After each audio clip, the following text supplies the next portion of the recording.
Oh, folks.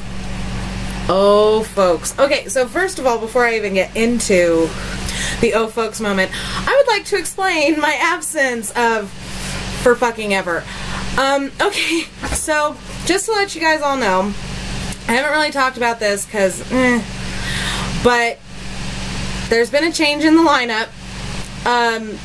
Daddy Raven and I are actually in the midst of divorcing. It's an amicable divorce. We've actually been in the midst of this for damn near a year now.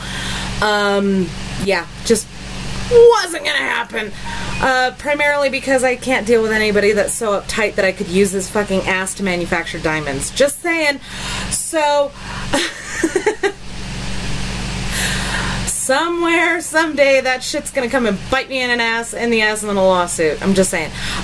So yeah, that's going on. So now that I've moved home, and we have a new casting in Burn Daddy over here. You'll meet him at some point.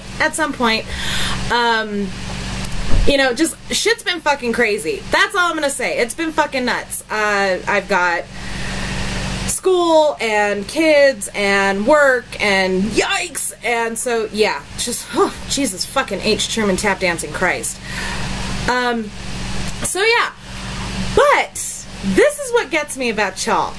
Y'all seem to think that I've been sitting around with my thumb up my ass this whole time, not doing anything on any of my cases, not, you know, researching, not making phone calls, not getting phone calls, emails, a lot of emails, and that's where y'all would be wrong.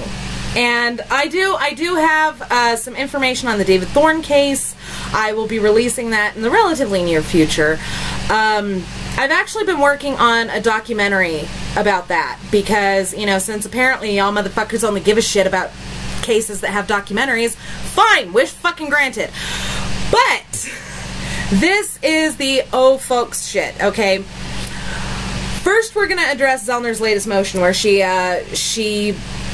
addresses Youngblood versus Arizona, and I had released a tweet about that a couple of weeks ago because it is a little difficult to see where the lines are going to connect here. So let's just take a look at Youngblood versus Arizona right quick. Alright, victim, 10-year-old boy, was molested and sodomized by a middle-aged man for 1.5 hours. Again, link below, you know me. After the assault, the boy was taken to a hospital where a physician compiled a sexual assault kit and also collected the child's clothing. In the course of everything, let's just sum up here. In the course of everything, the biological evidence was destroyed before trial. So, obviously, Youngblood filed for a habeas corpus motion through the Supreme Court that would have allowed for an overturning of the conviction with regards to the DNA and how it was, you know, it wasn't properly preserved, yada yada. This is where it gets interesting, y'all. The Supreme Court of the United States held the Due Process Clause did not require the state to preserve the semen samples, even though the samples might have been useful to the respondent. Unless a criminal defendant can show bad faith on the part of the police, failure to preserve potentially useful evidence does not constitute a denial of due process of the law. Now, what does that mean? Well, what that basically means is that in the blanket statement world, the police are under no obligation to preserve biological evidence unless it is explicitly stated. Unless it is explicitly stated.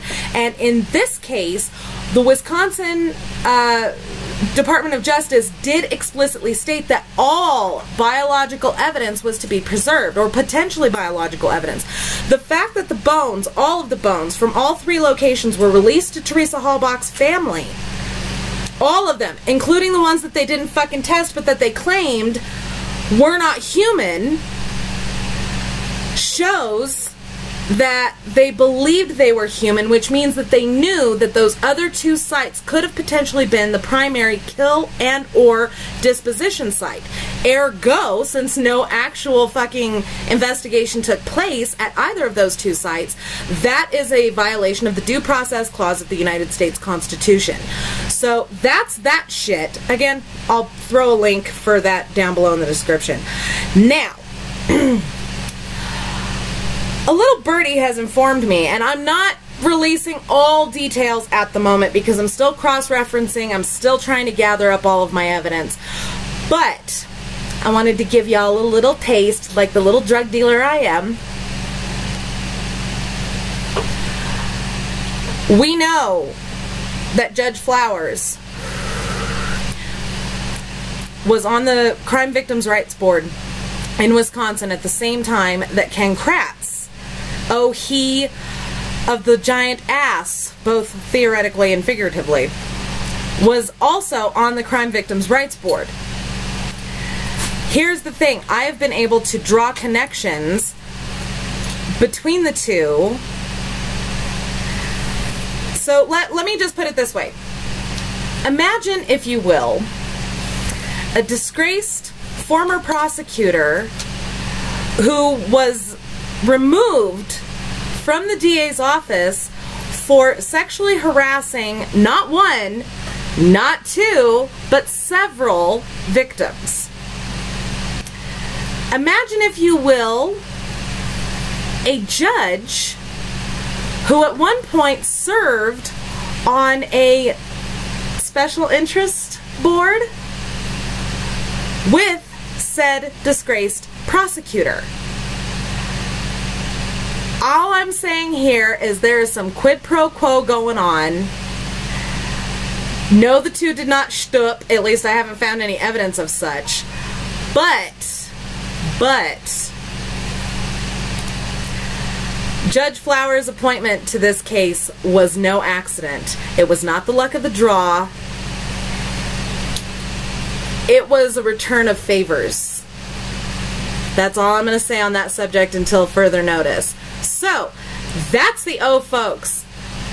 I am still compiling my evidence. It's all right there, guys. You have everything you need to put the pieces together. So in the meantime, if you put pieces together or if you want confirmation, drop a comment down below. I love you all very much. I miss you. I promise I'll be making more videos in the relatively near future. Don't forget to subscribe to me here on YouTube. Don't forget to follow me on Twitter, MamaPhoenix6, and if you boogie on over to the About page here on my channel, you'll find everything from my merch store to my Pinterest boards.